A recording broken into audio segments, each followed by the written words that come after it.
Live from New York, this is the Harvey Hour. My name's Stephen Harvey. It's great to have you in today on a Friday. As always, I'm joined alongside my dad, Stephen Harvey. How you doing today on this Friday? Always happy on a Friday. Looking forward to this weekend, man. We got some great games. Absolutely. A lot to talk about today. We got some divisional matchups, some conference matchups that are always exciting to talk about. Mahomes versus Josh Allen. That's always a classic. Lamar versus the Steelers. That's going to be a hell of a game.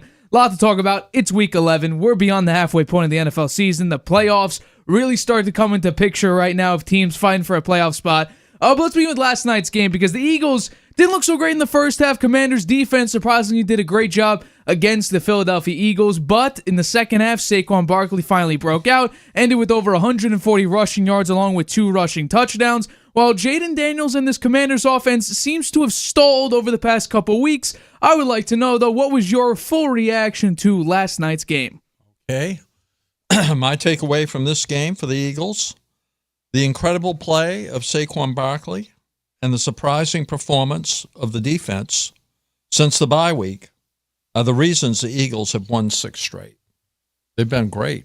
I mean, their defense has stepped up. Well, many people didn't expect them to play the way they have since the bye. I credit the coaching staff. Fangio, he's done a great job. I'd say they were a big reason why they won last night, too. Hurts struggled to get going in the Commanders game, but the defense kept him in it, holding Daniels in check, intercepting him in the fourth quarter, and stopping the Commanders on that key fourth down try when the score was 12-10.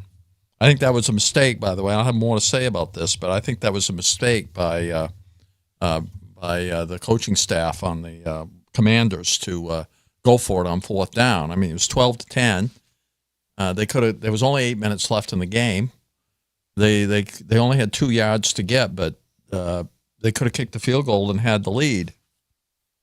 The defense is ranked second in yards allowed and 5th in points allowed. They're moving up in the power rankings now. They moved up into the top 5.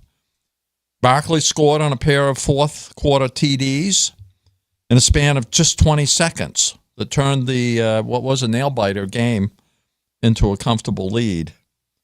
The Eagles' chances of winning the division now at 81%. Only have one more road game against the Rams next week, and then everything's at home. I like them. I think they're looking much better. I think they're going to be have a shot at going much deeper in the playoffs this year than a 1-and-out like they did last year. Their only weakness was the normally reliable Elliott, their field goal kicker, missing 2 field goals, 44 and 51 yards, and he missed an extra point too. It was tied for this. He's been tied for the second highest field goal percentage, 90.9%, with more 80 or more attempts since 2021. But he's missed 5 field goals this year, so he's having an off year. That could be trouble for them down the road. They got to watch that. Barkley had his 8th game with at least 100 yards from scrimmage. He had 198 yards in this game, 146 rushing and 52 receiving. Their power rank number, as I said, is now number 5. I'll have more to say about the Commanders after I hear your take.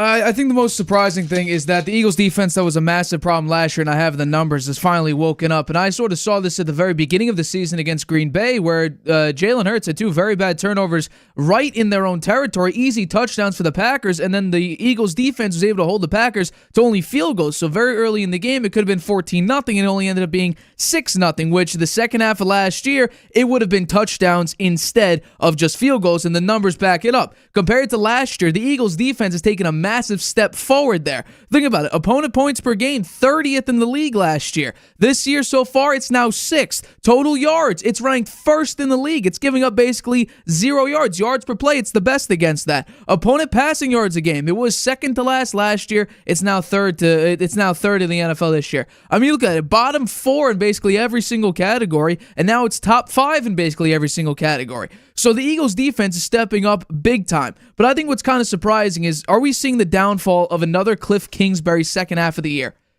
And honestly, this is in perfect step with actually Jayden Daniels, who dealt with an injury back in week 7. So let's bring up his numbers since pre and post injury. He had a rib injury. Before, they were 4-2, has a sensational completion percentage. Total yards per game, it's basically 290. TD to interception ratio 10-2. Passer rating 107. But then after the rib injury, rushing numbers have come down. Completion percentage is in the toilet. Total yards per game has taken a massive hit. Touchdown interception ratio is still very good. Passer rating is below 90. So the offense is stuttered completely. Absolutely, it's a bad look. But also, Dan Quinn's defense also hasn't done much, because they did a great job in the first half, and then everybody knew what the game plan was going in. It's going to be Saquon Barkley. The Eagles are now a heavy running team. And they did a great job in the first half, only holding the Eagles to 174 yards and no touchdowns before halftime.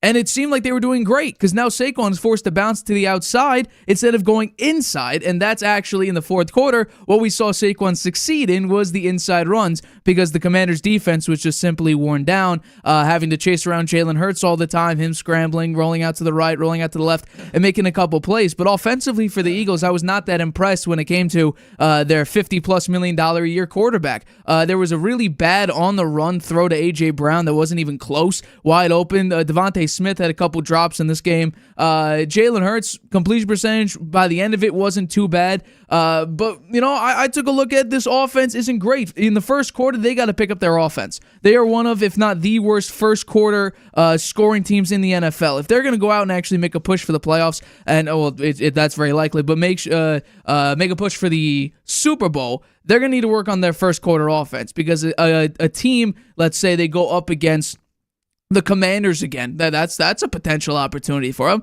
I think the Commanders will be better down the line. You look at some of the other teams. Detroit, if you can't score in the first quarter against Detroit, you are screwed, especially in the second quarter, where Detroit dominates in that second quarter. Minnesota, what will they look like? If Green Bay makes it, how will they look? Atlanta, Atlanta's a bit shaky team, but if Tampa Bay's in there, what are they going to do against you? Whoever comes out of the NFC West, Arizona currently leads by a full game. What are you going to do there? I guess a half game. What are you going to do against a team if they start scoring? So that's my only concern with the Eagles, is that their quarterback, their $50+ million a year quarterback, didn't play that well. And it looks like Cliff Kingsbury is having another second half complete collapse. And you want to go talk about Dan Quinn's go for it instead of the field goal, go right ahead. Well, that's my key takeaway for the Commanders. Turning point in the game was the decision to go for it on 4th and 2 at the Eagles' 26-yard line with 8:01 remaining in the game. And only down by 2 points, 12-10. When they missed their opportunity there and didn't get that 4th down, the Eagles immediately scored 2 touchdowns on the next 2 drives, and the game was out of reach. So to me, it was the coaching that made the difference here. And you show Jayden Daniels having a tough time the last 4 weeks, 2-2 since his injury. Last 2 weeks, he's been going up against 2 of the best defenses in the NFL. So, against Pittsburgh and against last night the Eagles. So, I'm writing those guys off yet. I think that they're going to have a little easier the rest of the way. I think they make the playoffs pretty easily. and they'll have another. As you say, there could be another rematch against the Eagles. I think it will be more competitive then. Commanders tried to convert. They converted on first. Let's see. The first 11 fourth down attempts. Right? They've tried their first 11 tries on fourth down. They made it. The last 2 times they failed. I think the emerging theme for them is, and this is something for their coaching staff to keep in mind, every moment is magnified against top-tier teams, and failing to execute will result in losses. And I think that's true the last 2 weeks. They gave up that big TD pass to the Steelers to lose 28-27, and they went for it on fourth down. They shouldn't have done that. They should have kicked the field goal. I think that would have made much more sense. The failed fourth down conversion, as I mentioned, and the go-ahead TD by the Steelers last week when they lost 28-27. Also, fewer than 300 yards on the offense for the second consecutive game, because, again, it's against top defenses. Third downs, 3 for 12 last night, and last week, 5 for 14. I think Jayden Daniels, after a really special start this season, last night was his worst game of the year. Only 4 receptions by the wide receivers for 28 yards. His rushing yards have fallen off as well. So the Commanders are kind of taking a little dip here. They got to rethink what's going on. I think their competition may get a little easier here. They played some really tough teams recently. They got to bounce back and get themselves in a good position for the playoffs.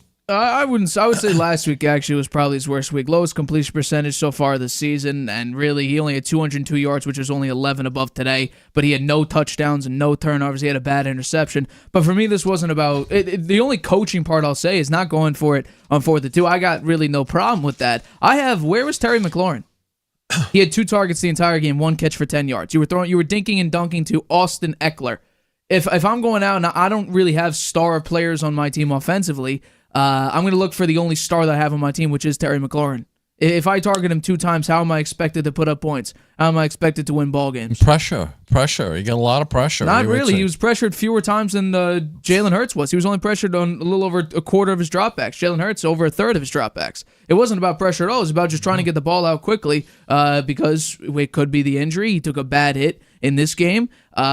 I think that, if you have star players, throw it to your star players. You don't see, Mahomes relying on Justin Watson all the time. No, who does he look for? DeAndre Hopkins, Travis Kelce. Who does Joe Burrow rely on when the lights are the brightest and the moments are the biggest? You go to Jamar Chase, or in some cases T. Higgins when he's available. Tom Brady goes to Julian Edelman or Rob Gronkowski. You don't do it to guys like Noah Brown or dink and dunk to Austin Eckler to try to make plays. If you have star players, which I would say Terry McLaurin's definitely a star, you're going to get him the ball, otherwise you're going to lose again.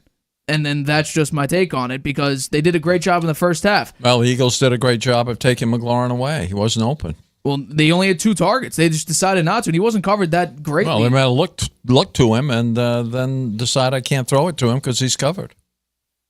I mean, I would say you're trusting a secondary that isn't that. I mean, yes, the secondary based on the numbers is great, but I'm not trusting, the DC of the Eagles to come up with a big time play, because we've seen several times throughout this own season where in big moments they come up small. Jayden Daniels needs to find his star. If he is that quarterback that a lot of people are saying that he is, which is the best rookie quarterback coming out of this draft, he was on historic pace now. He had 75% completion percentage the first 6 games of the season. What are you going to do? And guess what? He had that with large success finding Terry McLaurin when it mattered the most. He had a number of touchdowns so far this season. He was your big player. How are you expected to win if you, like, for instance, Sam Darnold tried to win last week. He threw 3 interceptions to one singular player while he was targeted, and he still ended up winning the game. 3 interceptions to his best player. They still won. So, yeah, he was covered. So what? Find a shorter route. Yeah. Do something to get him open. Scheme him open, and that's on Cliff Kingsbury, who historically has not done well in the second halves of seasons, whether it be at college with Texas Tech or whether it be at Arizona, and now it looks like we've seen the past couple of weeks the offense of the Commanders has stalled. So, for me, could this be an OC issue? Maybe. I think there's a decent shot it could be an offensive coordinator issue, because that's kind of what Cliff Kingsbury history has become. What's the Commanders' remaining They play the schedule? Cowboys next week. Uh-huh. So I expect that to be a bounce back game. If you think that the past couple weeks have been rough for them, they're 7-4 right now, so they're one game behind the Eagles. They're 1.5 games. They got the Cowboys, Titans. Both of those games are at home. Then they have their bye week. Then at Saints versus the Eagles versus Falcons and at Cowboys. So you have the Cowboys twice. That should be 2 wins. At Saints should be a win. Versus the Eagles again. If you fix some of the issues versus Titans, you'll probably win 3, 4, maybe even 5 games. 4 or 5. 4 or 5 games. That's a shot. So that gets you in the 13-4 category if you win 5, or if you win. So yeah. So yeah, it would be 5 games. 13-4 would be your record. Let's get into our next topic here. So probably the biggest game of the week, Bills versus Chiefs. This is going to be a good one. So Mahomes in his career in the regular season against the Bills is 1-3. It hasn't been great, but in the playoffs he's been 3-0. Josh Allen recently spoke about the matchup between the two quarterbacks and if this week meant anything bigger than what just a normal Week 11 would be. This was his response. This week? Yeah. It's a Week 11 game. It's no bigger and no less than the last 10 games that we've had, and that's I know the media perception and the fan perception what this game means, but for us it's just Week 11 for us. So I want to know, here's the big question. Do you think the Chiefs will remain undefeated after this week? I don't. I think this is the week they lose. I like the Bills for the following reasons. Despite the Chiefs' number 2 power ranking, the Chiefs are due for a loss and are very lucky, I think, to be 9-0, having come from behind and by at least 7 points in all of their 9 wins. They won on a blocked field goal last week. How many times does that happen? It was a 35-yard field goal. They blocked it. How many times is that going to happen? Not very often. And on a 50-plus yard field goal to beat the Bengals 2 weeks ago. So those kinds of plays, I don't think they happen a whole lot, and I think the Chiefs are lucky to win those games.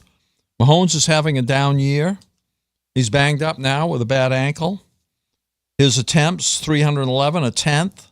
2,208 yards passing is 12th. 12 TDs is 10th. Interceptions, 9 is 4th. His ranking is 83.4. Plus, he has the bad ankle. I think that's going to be an issue, particularly playing at the Bills. The defense has had trouble closing out games. They've been allowing the opposing quarterback to march down the field on late productive drives 2 games in a row now. They haven't had a turnover in the past 2 games. They're -4 in the turnover differential, and their point differential at plus 58 is 9th best. Hardly stellar. The wide receiver core is suspect, I think, due to injuries, but I do think that DeAndre Hopkins' addition is a nice addition for them. But I think the biggest issue in this game, it's going to be close. It's going to come down to a field goal at the end, probably. And if the field goal is going to be kicked by the Chiefs, they don't have Butker. He's out for this game. And given all the close games the Chiefs have had, won by small margins, missing him is big, I think. Plus, the fan factor, the Bills are playing at home. I don't think home really matters because every time Mahomes has done tremendous. I think he's undefeated when he's playing the Bills at home. So to me, the home factor for the Bills basically means nothing. But I'm going to agree with you with the Bills actually winning this game, and it's for this simple reason. Mahomes against the Buffalo Bills in the regular season, he has not performed well. These are the numbers. He's 1-3, 276 passing yards, 63% completion percentage, 7 touchdowns to 5 interceptions, 6.8 yards per an attempt, and a passer rating of 85. He just doesn't play well against the Bills in the regular season. It's pick the Bills in the regular season, then pick the Chiefs in the playoffs because the Bills are currently 0-3 against Mahomes in the playoffs. So for me, I'm picking the Bills here. Josh Allen is going to come up big as he has a couple of times this season, and I expect him to come up big. But for me, funnily enough, we talk about the referees a lot when it comes to the Kansas City Chiefs, but the referee crew is actually is number one for calls against illegal formations and false starts. Who's the right tackle for the Kansas City Chiefs? Juwan Taylor, who normally lines up in a legal formation or jumps before the snap, false start. So my guess would be, if history proves correct, the Chiefs should get a lot of illegal formations and a lot of false starts. That's their problem. And also, so my guess would be, you take a look at that. If they look at Juwan, and I said this a couple weeks ago, all you got to do, look at Juwan Taylor. That's all you got to do, because he normally jumps off sides or he's in a legal formation. What I'll also say about this matchup is the pass defense of the Buffalo Bills. They are 18th in pass defense, but they also have 11 interceptions. What Mahomes does a lot is throw the ball away. He has a massive interception problem this season. You bring up how bad of a year he's having. He's having the worst year for his career. So my guess would be, you go out and look at the Buffalo Bills defense, they should capitalize on Mahomes' mistakes. The only unfortunate thing is Mahomes is one of the clutchest quarterbacks in NFL history. So if it comes down to a late-game field goal, the Bills have their own kicking problems again this season. So both teams have kicking issues, but I think the loss of Harrison Butker will be a massive play if they do rely on field goals. And I'll also say this, the Bills' defense, when it comes to pass rush, they don't trust their left tackle. Juwan Taylor isn't that good and causes a lot of penalties anyway. Greg Rousseau and Von Miller should have field days, my guess would be, at least pressuring Patrick Mahomes. Mahomes is one of the best quarterbacks at evading pressure and scrambling and picking up first downs in big-time crucial moments. Now, what the Broncos did last week was very, very impressive. They got to Mahomes. They're able to capitalize on bringing him down. If the Bills are able to do that, we could see another low-scoring game.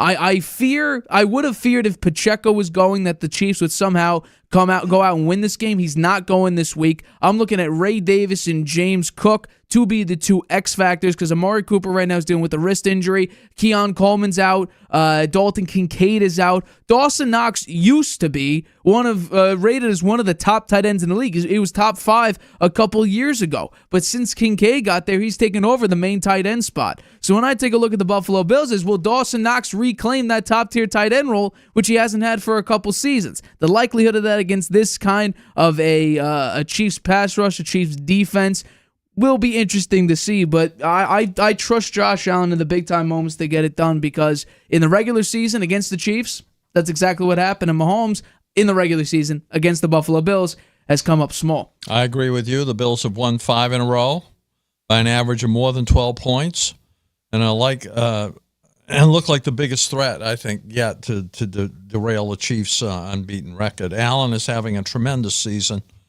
Cooper and Kincaid are game-time decisions. Cooper said, he's going to play. He thinks he can play. Kincaid, I didn't really hear, but as you said, the backup tight end is good too. The Bills are playing at home. They're 4-0. The Bills are 3-1 the regular season against the Chiefs. Sean McDermott said winning on Sunday means one thing: we get our 9th win. We need to play our best ball to win against the Chiefs. Chiefs have only scored 30 points once this year, and they needed overtime against the Bucs to do that. The Chiefs are good against the run, so I think the Bills should use the play action with dink and dunk to James Cook, Ray Davis, and Ty Johnson. I think that will be a good strategy for them, particularly where the wide receiver corps seems to be a little bit decimated right now. One thing, though, that worries me a little bit about this game, actually worries me a lot, when Patrick Mahomes is an underdog on the road, his record is unbelievable. I mean, he wins all those games. I believe he's 10-1. Yeah, so that's something to watch out for. He has a little extra something there when they think when he's an underdog. It bothers his ego, and he comes out and plays even a little bit better. So I'm a little worried about that. Well, I do want to recap all of the Chiefs' wins, because there has to be a layer of context to this. The Baltimore Ravens, they were one line drive throw that Lamar decided to rainbow over to Isaiah Likely, I believe, in the corner of the end zone, which was just a poor throw. The other one was Isaiah Likely was millimeters of his toe away from catching the game-tying touchdown. Against the Bengals, they needed a fourth down pass interference call to set up the game-winning field goal for the Chiefs. The Falcons brought them to 5 points, and they're one of the worst defenses in the NFL. The Chargers were able to actually slow down the Chiefs, and Mahomes ended up tearing Rashee Rice's ACL. The Saints are a bad team. They're a fraud, so if you want to call that a good win, there you go. There's your good win in the season. The 49ers, Brock Purdy shot himself in the foot 3 straight times in Kansas City territory, throwing 3 interceptions. The Raiders, somehow you only beat them by 7 points. They don't have an OC. They don't have a quarterback. Their running game is terrible. Their offensive line's banged up. Their defensive line's banged up, and their secondary isn't any good. And somehow you only beat them by 7 points. The Tampa Bay Buccaneers, without their top 2 receivers in Mike Evans and in Chris Godwin, and also they haven't had a tremendous running game, so their offense has been very limited. They brought you to overtime, and in large parts of this game, outplayed you. And then last week against Denver, Bo Nix, a rookie, outplayed Mahomes, and they had to win on a field goal. Which, by the way, in the exact same situation, a buzzer-beating game-winning field goal. That's, I would consider 35 yards a short field goal. It's the first time it's happened in the stat head era, which is since 2001 they've been tracking drives. It's the first time it's happened in 24 years. So that's the kind of luck that we're dealing with here. Bad penalties, really curious play against bad teams, very lucky, doing stuff that's just based on luck that hasn't happened before in some stat following categories. So they're expected to lose at least one of these games, and it has to come at some point. Against the Buffalo Bills, that's their best shot. We have a developed quarterback, a good defense with good playmakers, a couple good playmakers on offense, a head coach that sometimes can get in his own way and make bad calls, but I would say that Sean McDermott is a pretty good coach. So at some point you got to figure out, okay, when are the Chiefs going to lose? And I think this is the perfect opportunity for them to lose because they are running into a team that currently is doing tremendous as of late. They're on a winning streak. Josh Allen is playing relatively good. My only concern is now the Bills are going towards a more pass-happy offense, which has led to Josh Allen throwing a lot of interceptions and sometimes in bad spots. So that's my only concern. They need to do a better job at running the football. And on top of that, the Chiefs' defense actually hasn't been playing that well recently. It used to be a turnover basically every game. In the past 2 weeks, they haven't taken the ball away a single time. And honestly, just like the Bucs game and just like the Broncos game, their defense actually cost them an opportunity to lose the game, and they were somehow able to pull through, whether it be the Buccaneers down its top 2 talent, a coin flip, or a blocked field goal in special teams. So for me, the Bills got to figure out a way to win this game. I think they will. My guess would be this is a relatively low-scoring game. I don't think a single team breaks 30 points. The Chiefs have only done it once, and it was in that overtime game. It did take them 5 quarters to score 30 points, so they haven't done it in regulation. This is looking like a classic 27-23 ball game, my guess would be. And if it comes down to a late drive and the Bills are kicking it, I'm expecting them to miss. Because that is just what happens when these teams play. I don't know. Something goes wrong. Who's going to be kicking the ball for the Chiefs? Mahomes? They signed someone. I forgot who it was, but they did sign somebody. But it's not like a rookie or anybody. It's not Chad Ryland. He's on the Cardinals. He's done pretty well for them. Surprisingly, yes, he has. But no, I'm taking the Bills in this game. The Chiefs have to lose at some point. They've gotten too lucky too long. At some point, luck runs out. They haven't played well. Mahomes having his worst year of his entire career. The offense does not look great. The defense is now a little bit shaky. It still has tremendous playmakers. Look for the Bills to really capitalize on their backup cornerback 2. Trent McDuffie is good. The backup is where they're going to, sort of excel at. The Raiders did a good job at exposing him. So look for that because Jalen Watson, the guy that you said would have been the X factor this season. When we talked about against the Baltimore Ravens, you brought up Jalen Watson as sort of your X factor for the year. I believe he's out for this game. So look for look for his backup to be exposed, which the Raiders did a pretty good job at doing. That's my my takeaway for this game. Josh Allen also bad turnovers.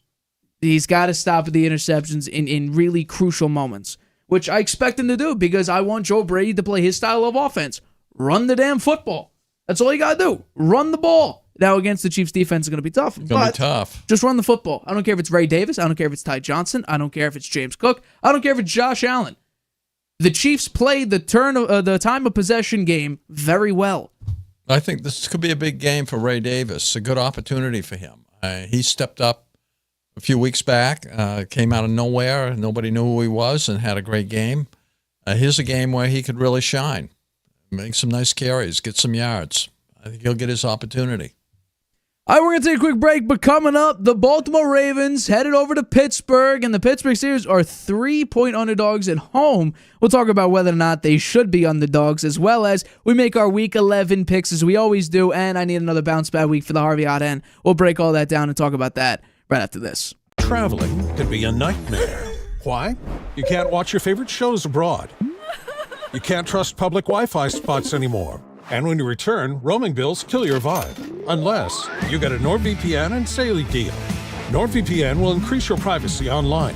And Saley, a global eSIM data app, will save you from those unexpected roaming charges. Grab the 2-year NordVPN deal with 76% off and get up to 20 gigabytes Saley eSIM data gift. Whether you're just discovering your voice or taking your show to the next level, you know what the world needs to hear. All you have to do is say it. With Spotify, set up your podcast. Your food podcast. Your mindfulness podcast. Your never thought you'd get this far podcast. And watch those sparks fly. I put a picture of the comment. Drop the episode anywhere people listen. And find out who they're cooking with. Where they're finding inner balance. And why they love your show. You're already a creator. Now you can create, connect, and get paid for your passion with one single free tool. Spotify for podcasters. Talk where the world listens. Welcome back to the Harvey Hour. My name's Stephen Harvey. It's great to have you in today on a Friday. As always, I'm joined alongside my dad, Stephen Harvey. Let's get into our next topic of today's show. So, Lamar Jackson, the Baltimore Ravens are heading over to Pittsburgh to play the Pittsburgh Steelers. The Ravens coming off an impressive 1-point victory against the Cincinnati Bengals, while the Pittsburgh Steelers are also coming off an impressive 1-point victory. They played the Washington Commanders. Russell Wilson has been on a tear, while Lamar Jackson still leads in the MVP race. And Lamar Jackson talked about his recent struggles against the Pittsburgh Steelers, going 1-3 in his career against them. This is what he had to say on the reasons why he was been struggling against Pittsburgh. I don't know what it is, man. It's just that I believe that rival atmosphere. I believe last year we supposed to have them, but things just didn't go our way. You know, the football guys wasn't on our side, but it's a whole nother year. It's a new year. I'm looking forward to the game. So I want to ask you, though, can the Steelers upset Lamar Jackson and the Baltimore Ravens? It's possible, but I don't think so. I think the power rankings here, the Ravens 4, the Steelers 7, pretty close. This is for first place in the AFC North. It's on the line here. The Ravens are at 7-3, and the Steelers at 7-2. I just don't see the Ravens falling further behind the Steelers here. This is their opportunity to take first place. They've been waiting for this game for a while, and I think they're going to find a way to win it. Pittsburgh's been doing well lately, 3-0 under Wilson.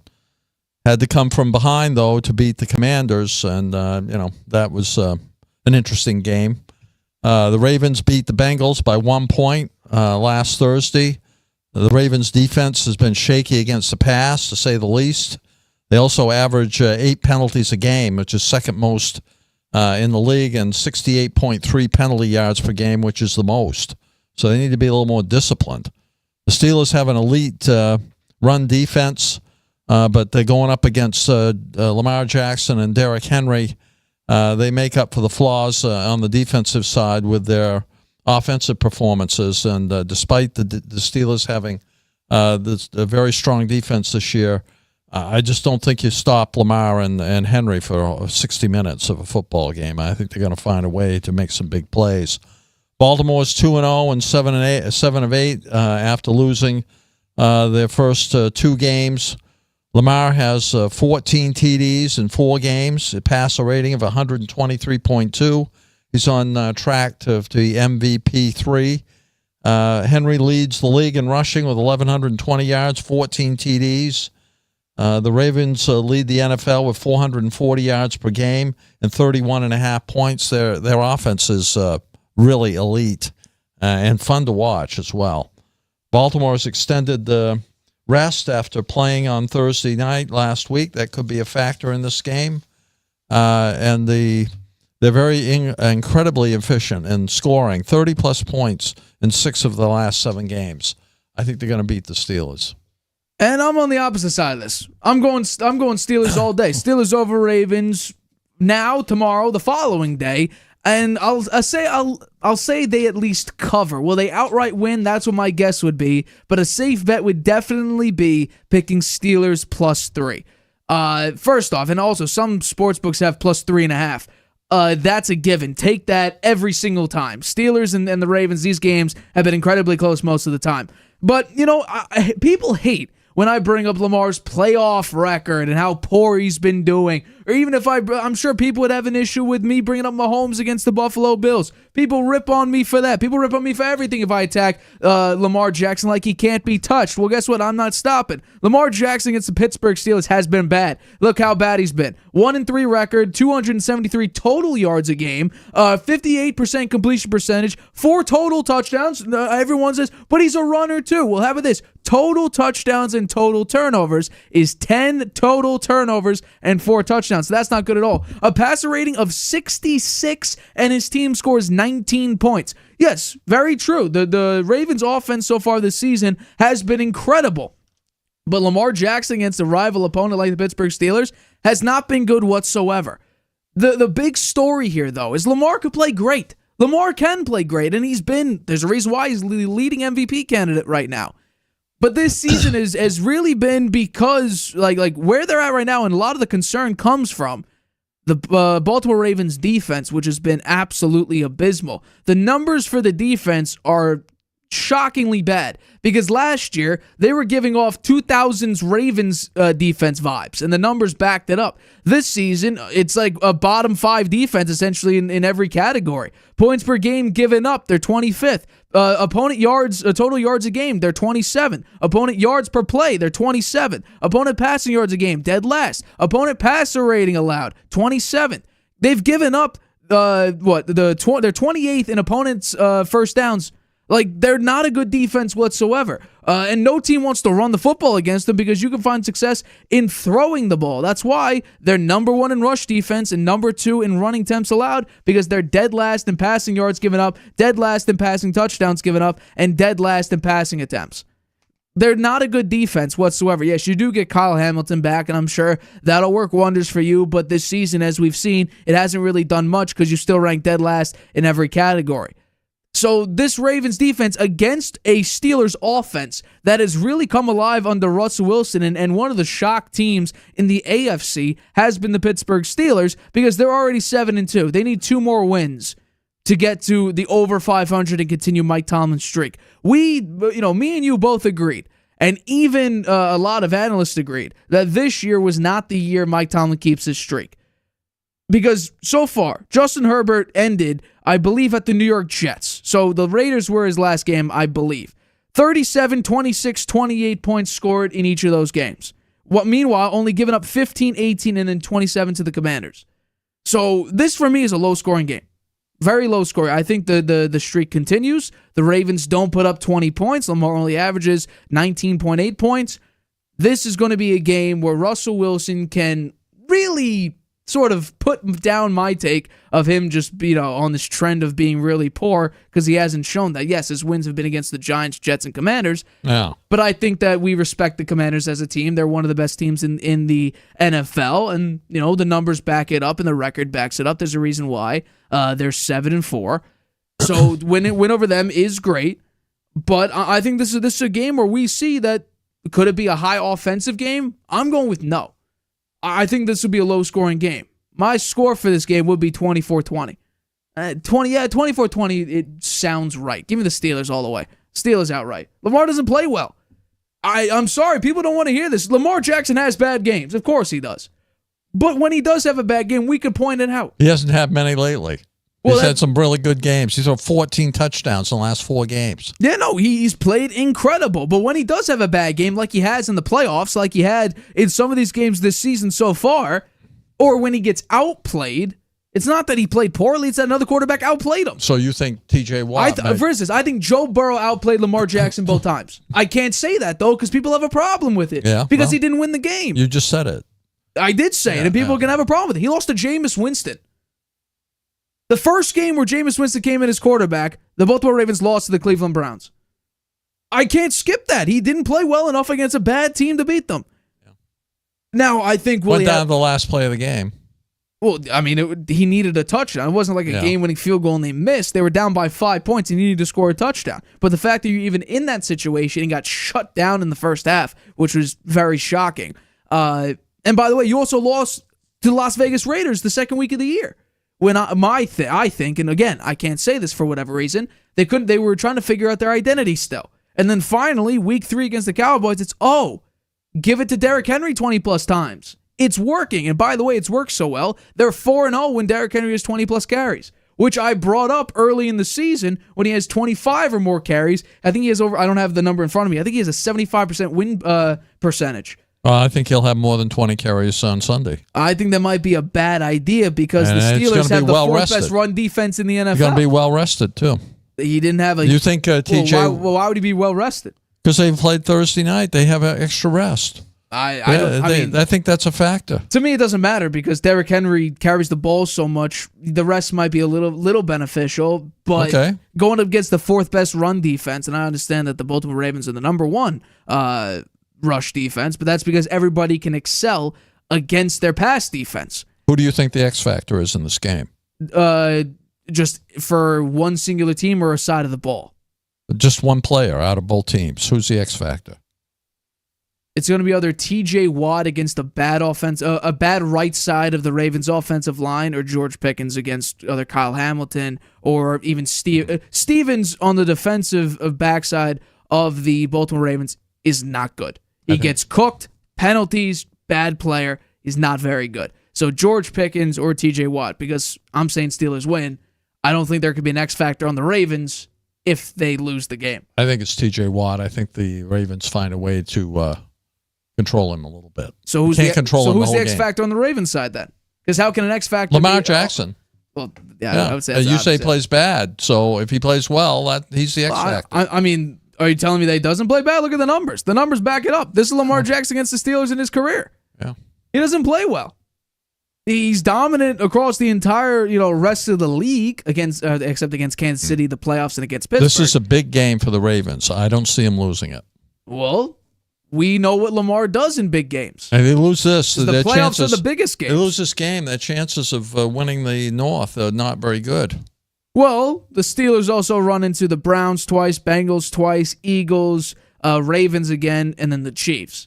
So there is a shot that the Steelers do fall in a couple of these games. So I don't think this is a one and done where if you lose this game, if you're Baltimore, then you have no shot. It's getting later in the season now. Right, but the Steelers have one of the hardest schedules in the NFL. Because you still have to play the Browns twice, the Eagles, the Bengals twice, the Ravens again, and the Chiefs. That's an incredibly difficult schedule. So the Ravens do have a shot because their remaining schedule is a little bit easier. They got after this, they go at Chargers. They have actually the number 1 defense in the NFL when it comes to points allowed. I don't think they've allowed 20 points at all this season. I might be wrong about that, but I don't think their defense has allowed 20 or more points. They play the Giants, the Steelers, the Texans, the Browns, the Eagles, and you have a bye week in there as well. So yours is it's difficult, absolutely, but yours is a little bit easier because you do have the Giants and the Browns in there. And I don't know how you think about the Chargers against really good teams because they've beaten up on some bad teams. But I'm not picking them this week. Well, it's going to be good then because I'm picking. Or me and you're not picking the Chargers at all. But for me though, Steelers, they have to win this game. They absolutely have to win this game. It has nothing to do. Because, like I said, I think Lamar deserves the MVP right now. He's played incredible. But for me, the matchup is towards the Pittsburgh Steelers. Lamar just hasn't played good. Just like it has nothing to do with anything but history. Has Lamar done good in the playoffs? No. Do I expect him to? Is history No. Is history a perfect predictor of a future? No. Well, this could be a very different game. Could be totally different. I can say that about a lot of things. First off, has Patrick Mahomes struggled in the regular season against the Bills? Yes. He has a 1-3 record, but normally in the playoffs, have the Chiefs done well against the Bills? Yes. They're undefeated. They're 3-0. Has Lamar Jackson done a tremendous job against the Cincinnati Bengals? Absolutely. That's why a lot of people expected them to beat the Bengals this time around. which they did. Now, both games were extremely close and had to go down to a botched snap by a rookie punter, and also by a decision to go for 2, but on the Bengals side, and had to try to complete a pass to Tanner Hudson. I think it's going to be a great game. History's a great tell. I think it's going to be a great game. I agree. I think this game is better than the Buffalo Bills game. What are they timed so that we can watch both of them? They aren't playing at the same time, are they? Is one early and one late? One's at 4. I think this one's at 4:25. The other one's at 1. So you can watch both. But yeah, no, I'm Steelers all the way. 24-20. That's my score. Steelers get the win. Move to 8-2, which is it's ridiculous to say. Going into the season, Russell Wilson or Justin Fields, quarterback battle. Oh, how the hell could they get a winning record this season? Oh, they're 7-2, looking at 8-2 right now. Well, give me your score for this game. I have the Ravens winning and covering, so I would have them winning by 27-21. A 6-point. Wow.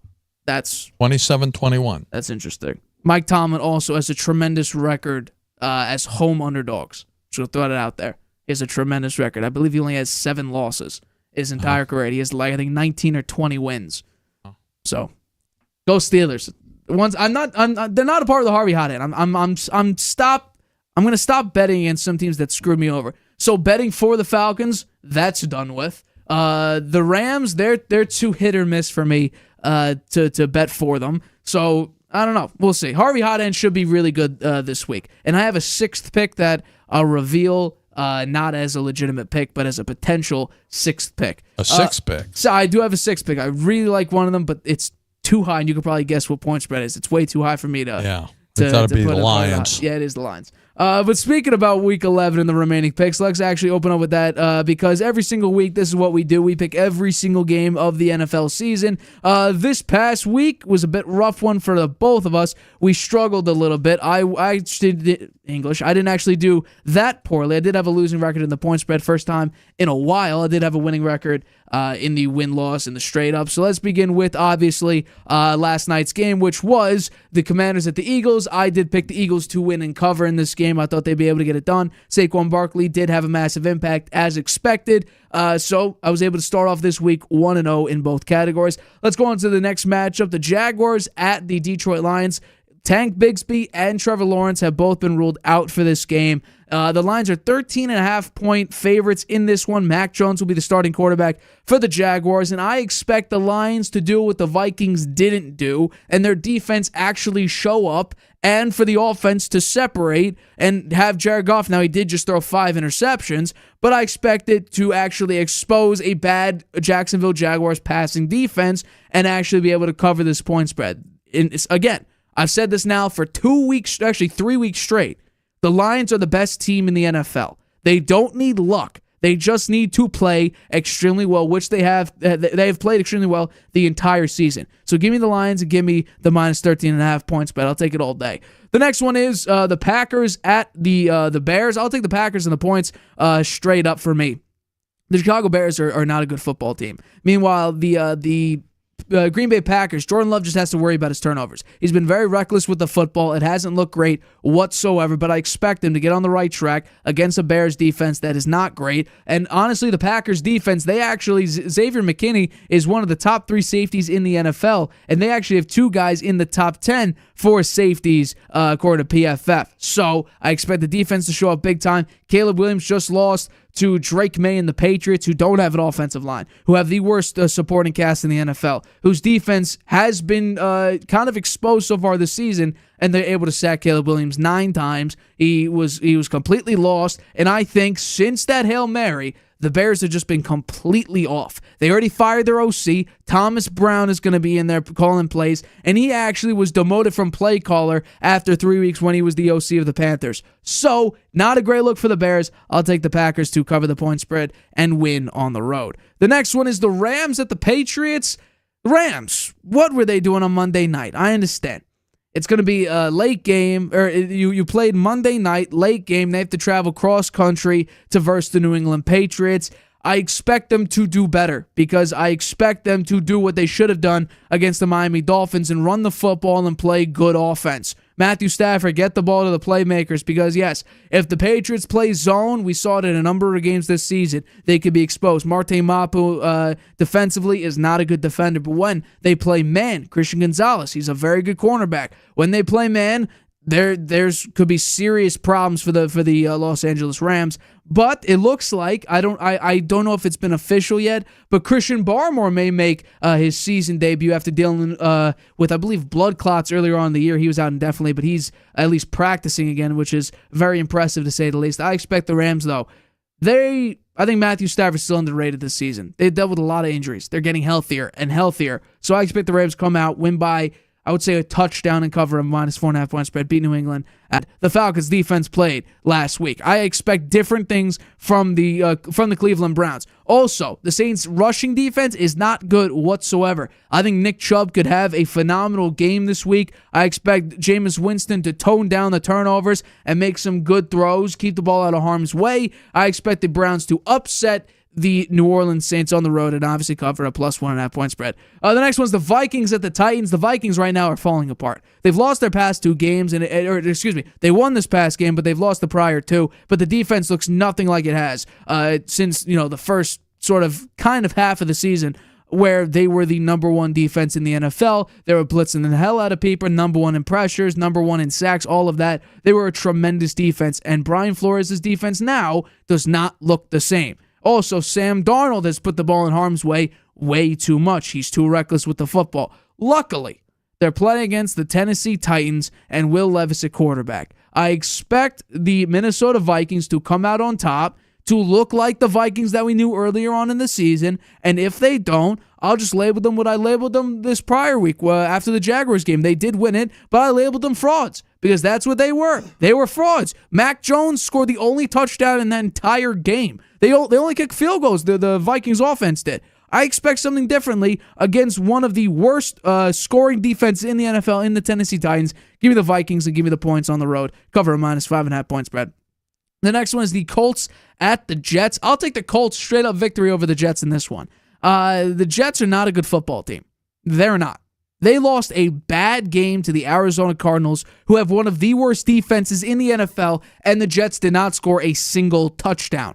The Jets defense cannot do a great job against stopping the run. Luckily, though, the Colts have Jonathan Taylor out there, who I expect will dominate, and also Anthony Richardson will be in this game as well. So I would have preferred to see Joe Flacco in a Jets revenge game, but it looks like Richardson is coming back to start in this game, which we found out earlier this week. But I hope the time off can show Anthony Richardson to keep the ball out of harm's way.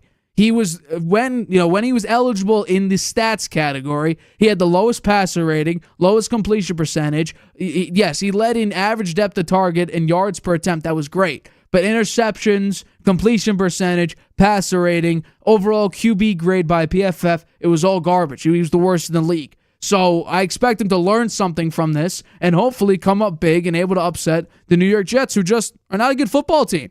The next one is the Ravens at the Steelers. This is a bad matchup for Lamar Jackson. He's 1-3 against the Pittsburgh Steelers, and now some sportsbooks have the Ravens favored by 3.5. I would take +3.5 all day, every day, but these are by FanDuel, and FanDuel hasn't moved the point spread yet even farther in the favorites category for the Baltimore Ravens, so it stays at +3. But if this was +3.5, I would take it and bet it heavily, because these games between the Baltimore Ravens and the Pittsburgh Steelers are always close. So if you can get Steelers only losing by 3 and you cover that, that's easy money for you right there.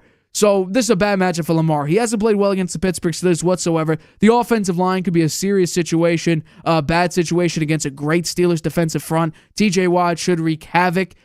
And also, Lamar Jackson just hasn't lived up to his MVP status against the Steelers. 1-3, low yards per game, heavy turnovers, 4 total touchdowns to 10 total turnovers. It's not a great look. Give me the Steelers, upset victory at home. Also, Mike Tomlin, one of the best home underdog coaches in NFL history. Give me the Steelers all day.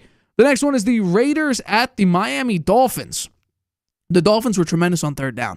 It looks like Tua is getting into a rhythm now, which coming out of his concussion, he didn't look that great. It looks like they're doing a very good job now on third down in crucial situations, going and playing Los Angeles, coming up with a big-time win there. I expect another big-time win against a defense that is terrible. The Raiders currently, they fired their OC Luke Getsy. They currently have Gardner Minshew out there, which could transform into Desmond Ridder. They have no run game. Their offensive line is not great. Their defensive line is not great. Their secondary is not great. The Raiders are one of the worst teams in the NFL. Meanwhile, the Dolphins, they have an opportunity to run the board here, or at least get close to doing it, and come up with a potential AFC East upset. Now, they would probably need to win out, and the Bills would need to start to fall apart. But there's an opportunity for the Dolphins, if they keep winning games, if they get into a rhythm, for the Dolphins to execute at a high level and at least make the AFC East interesting and also secure a playoff spot.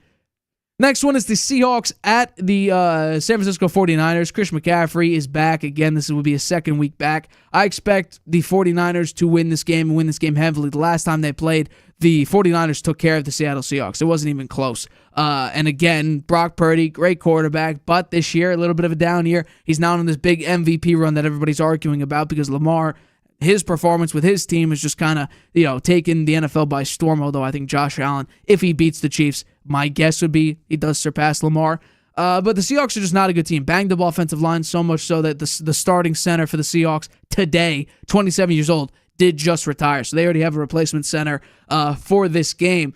So 49ers need to get on some sort of roll here. They're somehow behind some pretty bad teams in their own division, like, for instance, the Cardinals, who currently lead in their own division. 49ers need to step up with a big-time win here. I think they get it and cover a minus 6.5-point spread. The next one, the Falcons at the Broncos. Give me the Broncos to cover the point spread and win here. The Falcons' defense is one of the worst in the NFL. Bo Nix went toe-to-toe with Patrick Mahomes, made it interesting, and if it wasn't for a blocked field goal, well, they would have taken down the Chiefs in a 17-16 ball game. Bo Nix on a tear right now. For me, he's the second best rookie in this past year's draft class, only behind Jayden Daniels, although with the Commanders' offense kind of taking a step back, there's a potential opportunity for Bo Nix if he still plays like he has been throughout this year, minus the first 2 weeks. But as he played since week 2, he may become the number one rookie out of this draft class by the time the year ends. So give me a really bad Atlanta Falcons defense, which generates no quarterback pressure, against a quarterback in Bo Nix that actually does tremendous when he's not pressured, as most rookies do. Give me the Denver Broncos to win and cover the minus 1.5-point spread. The next one, Chiefs at Bills. We talked about this earlier on in the show. The Chiefs have had so much luck this season, whether it be making a bad throw, a toe out of bounds, a blocked field goal, which in that type of situation hasn't happened in at least 24 years. Just bad overall play. You only beat a division rival by 7 points when they are essentially one of the worst teams in the NFL. I mean, the Chiefs are getting very lucky so far this season. At some point, it's got to end. Give me the Bills to finally end the streak here. They're at home. Josh Allen should play okay. Yes, they're down Keon Coleman, although he hasn't had a massive impact on the season so far. And also, they could be down Amari Cooper, but it looks like he could go this week. They're also down Dalton Kincaid. Dawson Knox used to be a top-tier tight end in the NFL. Give me the Buffalo Bills here to come out on top and win. They're down their kicker, the Chiefs are. The defense, it looks a tiny bit shaky the past couple weeks, and Mahomes is seriously turnover-prone this season. Give me the Buffalo Bills to capitalize and win, and also Mahomes doesn't do too well in the regular season against the Bills. I'll take the Bills to win outright and cover the minus 2.5-point spread. Next one, Sunday Night Football, Bengals at Chargers. Now, normally I'm a big Chargers advocate on this show, but at some point, we talk about how the Chiefs are so lucky. How about the Bengals being extremely unlucky this season? Joe Burrow has played incredible, so much so he leads the league in passing yards. Jamar Chase leads the league in receiving yards. Trey Hendrickson leads the league in sacks. And somehow they're still 4-6. Give me give me the Cincinnati Bengals here. The Chargers defense has done a tremendous job. Jim Harbaugh seems like he's having fun. Justin Herbert's having an underrated, tremendous year this year. But Joe Burrow lives in these big-time moments. Against the Baltimore Ravens, when their team looked like they were completely shot, he played an extremely good ball game. 5 touchdowns. Brought him to overtime. Rookie punter botched the snap. Late in the game against the Baltimore Ravens the second time, driving down the field. And they decided to go for 2, and he had to throw it to Tanner Hudson. yeah, no, that's setting yourself up for failure just because you don't have the personnel for it. But in this case, T. Higgins looks like he's back. Jamar Chase is still incredible. Joe Burrow is still a top-tier quarterback in the league. Give me the Cincinnati Bengals to win and upset the Los Angeles Chargers. For me, this says nothing about the Chargers. I think the Chargers are a great team. This says a lot about the Bengals, though. They're a hungry team. They're a desperate team. Normally, desperate teams during the season make the required plays necessary. If they're a truly great team to win games, maybe they shouldn't win. This is one of them. Give me the Bengals. And the final one, Monday Night Football. Texans at Cowboys. Cooper Rush is going to be the starting quarterback again. And last time we saw him against the Eagles, he got benched midway through the game for Trey Lance. Not a good look. The Dallas defense still can't stop the run. Joe Mixon should have a great game. And maybe, just maybe, will the Texans stick to a game plan in the second half. If the run works in the first half, don't all of a sudden begin to pass it in the second half. Stick with the run, please. Nico Collins, who's C.J. Stroud's favorite receiver, he's going to be healthy for this game. He's going to be a full go. Dallas defense is reeling. They're playing, at home, which this year the Cowboys offense can't do anything. Meanwhile, just the Cowboys in general, they can't do anything at home, which they were undefeated last year at home, and I believe even the year before they won 16 straight at home. But give me the Texans this time. Texans are incredible this season. Second half scares the hell out of me. They need a bounce-back game, and Dallas seems to be that team where every team seems to bounce back or at least come into full form. And with Nico Collins back against a bad defense, and also Joe Mixon should have a great game, give me the Houston Texans to win and cover a -7.5 point spread. And those are my picks for Week 11. Now, we disagree on some of these, but in some of the big-time games, I was shocked you actually picked the Bengals this week. It's a little spoiler alert there. I'll tell you why in a few minutes. So here we go. Here's your Week 11 picks. Okay, so I won last night. I got the game right and covered the point spread. That was good. My record, Week 10, 9-5, about 5-9 on the point spread. I've fallen behind now. I'm behind lower than 500 on my point spread. That's not good. So I got to pick it up here, and hopefully this week will be my rebound. I got some maybe controversial point spread picks here, but here we go. The Jaguars at the Lions. The Lions are prohibitive favorite to win this game, but I think that 13.5 points, man, is that the biggest point spread this year? I think it is. It might be, yeah. Yeah, I don't remember seeing one any bigger than this. It was actually 14.5 early this week. Oh, yeah? Yeah, it came down I haven't seen one this big. I don't think they'll cover it. I think somehow the Jaguars are going to find a way Mac Jones. on the defense, not because of their offense. I think their offense stinks, and particularly with Mac Jones out there. But I think Detroit will win. I just don't think they're going to cover. The Green Bay Packers against the Lions. The Lions are terrible. I'm sorry, not the Lions. The Bears. The Bears are pretty bad, man. Their offensive line is worse than the Patriots. Patriots sacked them 9 times. Williams 9 times last week. And Green Bay's got a better defense, I think, maybe a little better than the Patriots. Although I think the Patriots' defense is pretty good. Green Bay's power ranking number 9, the Bears number 19 and falling. The Bears at 4-5, the Green Bay at 6-3. Green Bay needs this game. I think they win and cover. The Rams at the Patriots. I am picking the Patriots. The Patriots are skyrocketing up the power rankings now. They're up to number 27. From what? From 32. They were 32. They were the worst. Now they're up to 27. They got a sterling 3-7 record. They're going up against the Rams, how'd they lose that game last week? That's what gives me some confidence that the Patriots might be able to pull it out. The Rams now 4-5 and number 21 in the power rankings. Patriots have a decent pass defense. Barmore may be back to pick up on the pass rush.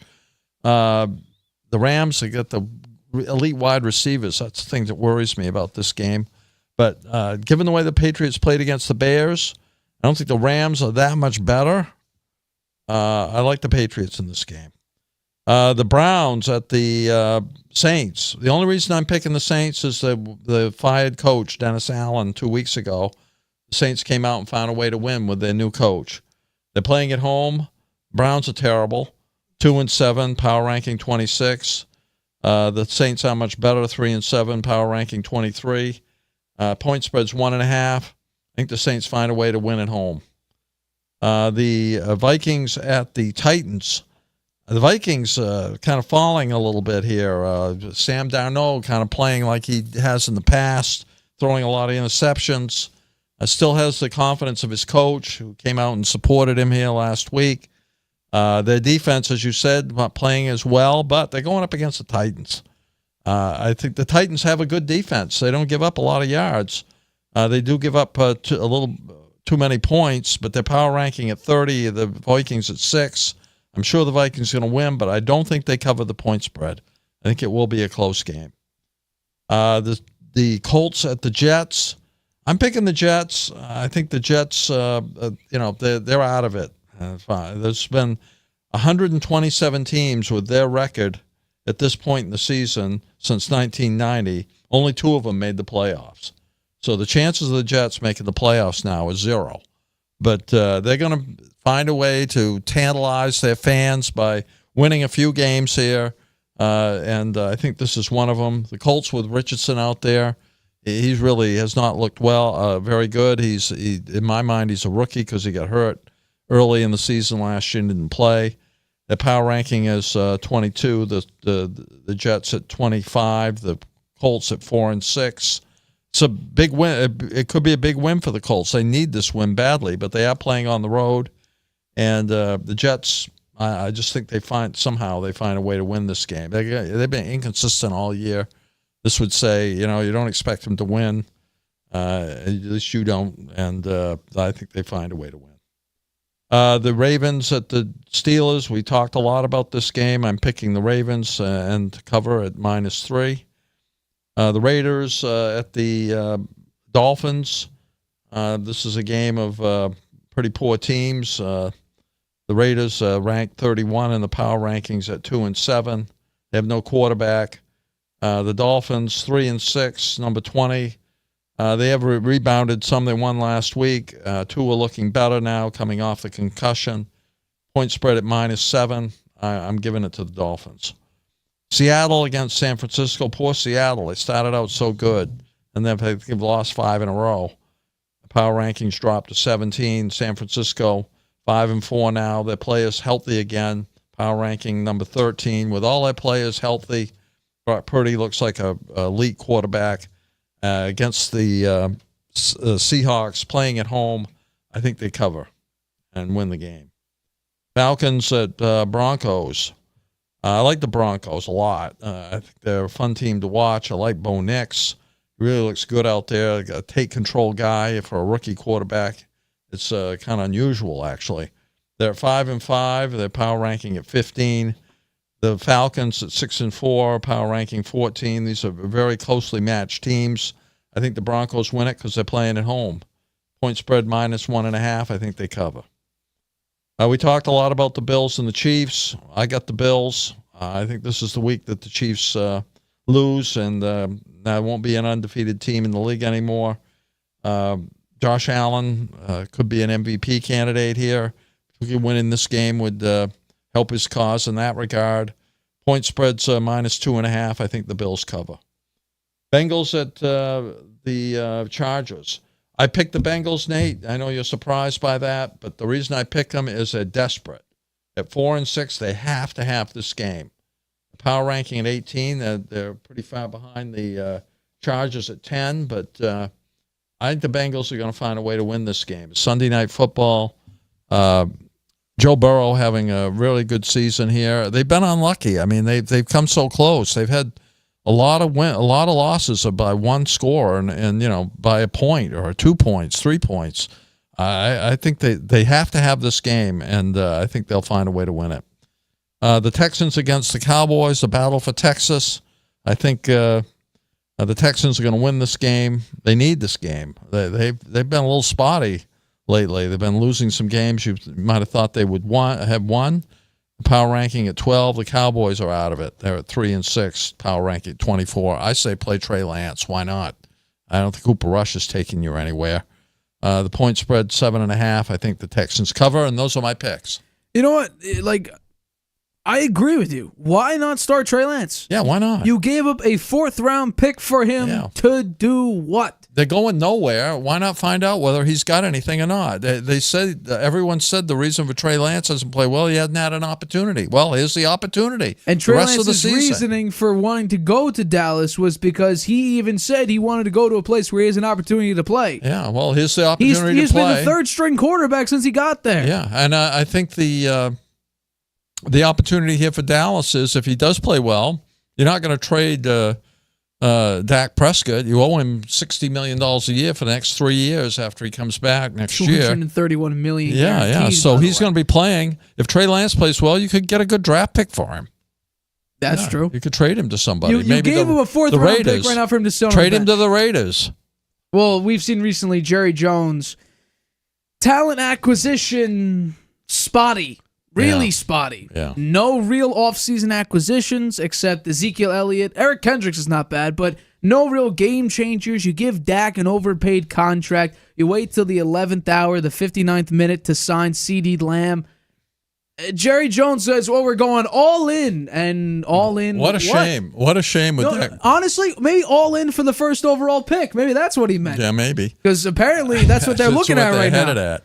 Maybe he thinks Trey Lance has a better position to get them out of the first overall pick. What a shame that Dak Prescott got hurt. I mean, making $60 million a year. The way he got injured too, it didn't look like he was like throwing the ball and suddenly he winced. And that's it. Now he has to have surgery. Well, they said it was a hamstring, and then it comes out as was it? No, it was a wrist injury. They originally said, I think. And then it comes out as this completely, it was an ankle injury? So there was some injury that they said on the broadcast that it just wasn't. It was a completely different injury. So it's an ankle injury is what he's got? I'm forgetting what exactly the injury was off the top of my head, but he's out for the year and he has to get it surgically repaired. So it's that bad, although on the broadcast, it didn't look that bad. Yeah, it didn't look bad at all. It was like a freak injury. Yeah. All right, it's that time, and I feel like I should be sort of resenting this topic now. It's the Harvey Hot Hand. For those who don't know what the Harvey Hot Hand is, it's basically where I pick the teams and the games that you should bet on throughout every single week. We had a rough week last week. We went 2-3. Got screwed over a little bit, like one of which was the Minnesota Vikings. Thank you, Sam Darnold, for throwing 3 interceptions and having Mac Jones score the only touchdown of the entire game. But the Harvey Hot End, like I said, we picked the best teams and we picked the best games that you should bet on. We're 22-28 overall this season. We went 2-3 last week. But let's jump into our first pick of Week 11's Harvey Hot End with the first matchup. Texans at Cowboys. So this one, Cooper Rush is going to be the starting quarterback of the Dallas Cowboys right now. Guess what? He was benched actually last game, midway through the game, for Trey Lance. And he's going out there again, which just shows how bad of a quarterback situation the Cowboys are in with Dak Prescott going down for the entire season. The Texans have suffered back-to-back absolutely brutal losses. The first one against the Jets, you're up at halftime, and you let Aaron Rodgers and this Jets offense dominate in the second half and essentially blow you out of the water morally, and then you go up against the Detroit Lions, you're up by 16 at halftime with Jared Goff throwing an interception every single drive, and somehow you end up losing this game by a field goal. Back-to-back brutal losses, and if the Texans are truly a good team, then normally when good teams get blown out or embarrassed the prior week, they come out and dominate and win the following week. So the Texans, if we think they're a good team, they should be able to come out and get right against a bad Dallas Cowboys defense and a bad Dallas Cowboys team overall. I expect Joe Mixon to have a great game. The Dallas defense, as everybody's been saying all year, the Dallas rush defense is non-existent. Nico Collins is returning, which is huge for C.J. Stroud, who Nico Collins is C.J. Stroud's favorite target and should give him more comfort in the passing offense. If Joe Mixon is working beautifully, which he was against the Jets, keep going to him. Don't change the offensive philosophy in the second half just because you want to spruce things up a little bit. Stick with what you're good at. Joe Mixon, Nico Collins, Tank Dell, C.J. Stroud, all should have good games. Give me the Texans to win. It's 7.5 point spread. It's a lot. Give me the Texans to win 27-13 and cover a 7.5 point spread. The next one. Falcons at Broncos. This one's interesting. I'm picking the Broncos here. I know, rookie quarterback versus experienced quarterback. You look at the talent between the two teams, and the Falcons on paper have the better talent when it comes to Matt Judon, Bijan Robinson, Kirk Cousins, an offensive line that has some great names to it. Meanwhile, on defense, Jesse Bates, Justin Simmons, they have a lot. They have a lot of players on defense and on offense name value-wise. But the way the Broncos are playing is a different story. Bo Nix last week outplayed Patrick Mahomes, and they were 7 or 8.5 point underdogs, which is crazy. And they were able to actually stop Mahomes so much, and Bo Nix was able to perform so well, they actually led what would have been the game-winning fourth quarter comeback drive. And guess what? Which is actually ridiculous. According to StatHead, which is like Pro Football Reference and Pro Basketball References, like advanced metrics, they have something called Drive Finder. They've been following drives since 2001 in the NFL. This is the first time that this whole sequence has happened. A short buzzer beater field goal, which would have won the game. It was the first one that got blocked in 24 years. So their data set, this has never happened before. And that's how the Chiefs are able to win. Bo Nix outplayed Mahomes. The Broncos defense did a tremendous job at disrupting everything Mahomes tried to do. And on top of that, Bo Nix is playing against the worst pressure defense in the NFL. He's the second worst while under pressure, but luckily the defense for the Falcons is ranked dead last in QB pressure rate. So Bo Nix should be pretty comfortable in the pocket. Falcons starting cornerback Mike Hughes, starting nickelback D. Alford, and backup nickelback Antonio Hamilton Sr., they're all out. So they're on third-string cornerbacks and fourth-string cornerbacks. The secondary of the Broncos, Pat Surtain, has done a tremendous job. They actually have some of the top, they actually have two cornerbacks in the top 10 according to PFF against the Falcons offense, where Kirk Cousins shot himself in the foot last week against the New Orleans Saints and lost to a bad Saints team. So give me Bo Nix to perform very well again. Give me Bo Nix to come out on top, and give me Bo Nix in this Denver Broncos defense and offense to be able to put up 23 points, only allow 20. Give me the Broncos 23-20 cover, a minus 1.5 point spread. The next one. Browns at Saints. This one is a Jameis Winston revenge game. It's against his former team, the team that gave up on him, where he actually performed very well. And then Dennis Allen decided, you know what, let's keep Andy Dalton out there instead of Jameis Winston, when Winston was actually doing pretty well before there. Saints got lucky, though, against the defense, like I just mentioned, the Falcons last week, which is last in quarterback pressure rate. Guess what? The Browns blitz are the fourth highest percentage this season, and they're third in quarterback pressure rate. What have we seen from Derek Carr? He's not great under pressure, and he's not a good quarterback this season. The Saints defense gives up the most yards per play in the NFL, and also the second most rush yards per play, and the sixth most rushing yards per game this season. Who is the running back of the Cleveland Browns who's coming back and needs a nice breakout game? Nick Chubb. If Jameis Winston can minimize the bad throws, the bad interceptions, and the costly turnovers, I expect the Browns to come up big here. Now, some sports books actually have the Browns as favorites in this week. FanDuel still has them, when I made this graphic, which was a half hour before the show, as plus 1.5 point underdogs. That's great for me. Give me the Browns all day, every day to upset here. The Saints do not pressure the quarterback very well. They're actually the fifth worst in quarterback pressure rate this season. So I expect Jameis Winston to be comfortable. The Saints defense not to come up in any big spots and force them into bad mistakes. They're not good against the run. Nick Chubb should have a great game. Give me the Browns in an upset victory, 26-24, and obviously cover a plus 1.5 point spread. I'm picking Jameis Winston here. Here's the thing. Picking with Jameis Winston doesn't normally bode well. You found that out the last week or the week before. Doesn't bode well. But against a revenge game, I believe in the revenge. I believe in that mantra. You have a high motor, a high drive to show your former team that you screwed up. Look at Saquon Barkley against the Giants this season. Let's go to the fourth pick of this week, which is Colts at Jets. So Anthony Richardson's the starting quarterback. 9 times out of 10, I wouldn't pick Anthony Richardson at all because when he was eligible, he was the worst quarterback in the NFL.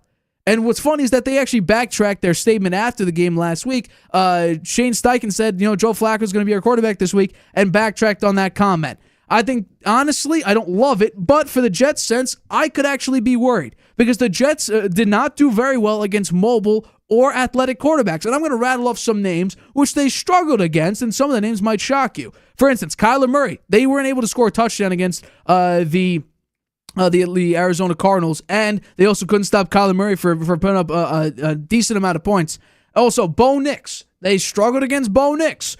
Josh Allen, they struggled against him. Russell Wilson, they got blown out by Russell Wilson and Drake May, and kind of Jacoby Brissett, a combination of those two, because Brissett came in when Drake May got hurt. But Drake May, I think, ran 4 times for 36 yards and got a touchdown on the ground. So they have some difficulty against mobile quarterbacks, and I think Anthony Richardson, if he's not afraid to get hurt again, which he's prone to do already this season, and last season, obviously, he was out for the entire year last season, off an injury only 4 weeks in.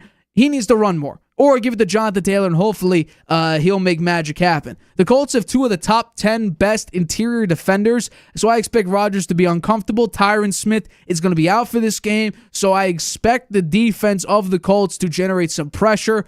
What did the Minnesota Vikings do against Rodgers when they generated pressure? One of which, a number of interceptions, one of which ended in a pick 6. If the Colts are able to capitalize on Rodgers' mistakes, well, then they should be pretty successful. Give me the Colts upset victory, plus 3.5. Give me it all day, 21-17. Colts get this victory. And the final pick, I guess kind of the final pick, because I also have a 6th pick that I didn't include here. My 5th pick of Week 11, which is a game we just talked about. Bengals at Chargers. I got the Bengals here.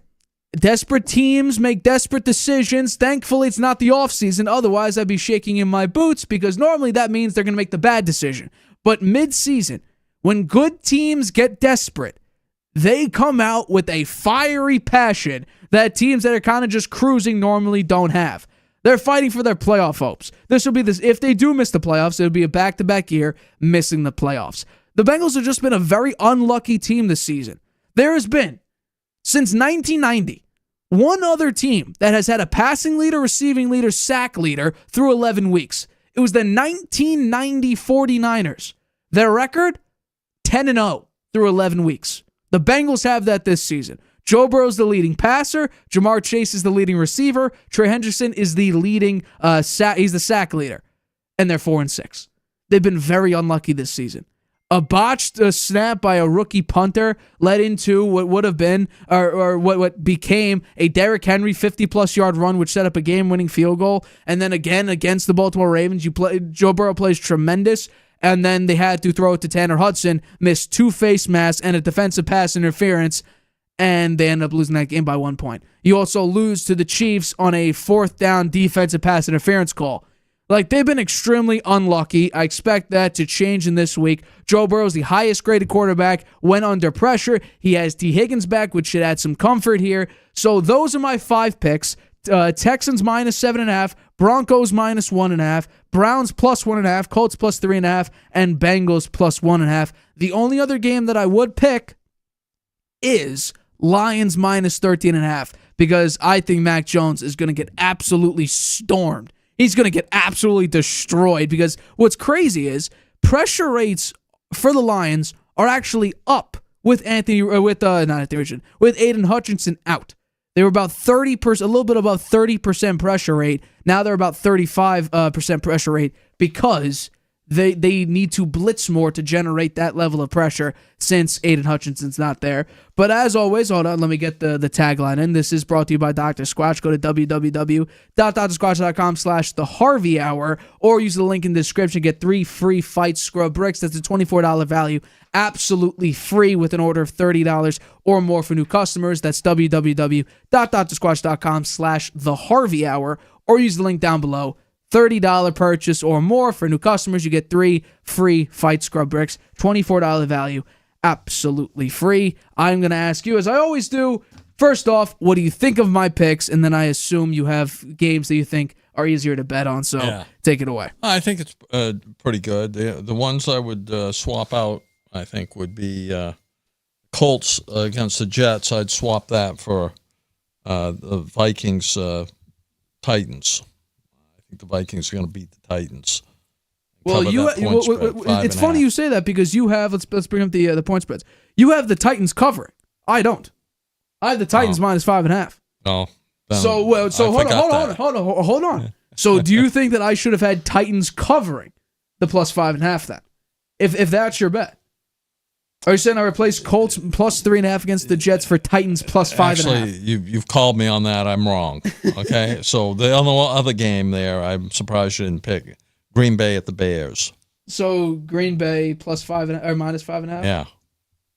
Is there any other game? No, I would have swapped out, I guess, Colts Jets for Green Bay Bears. That would be the one change I'd make. The others I like your picks. Even though we disagree on Browns. Also, how about the Seahawks at San Francisco? I mean, that one with the San Francisco's got all their players healthy.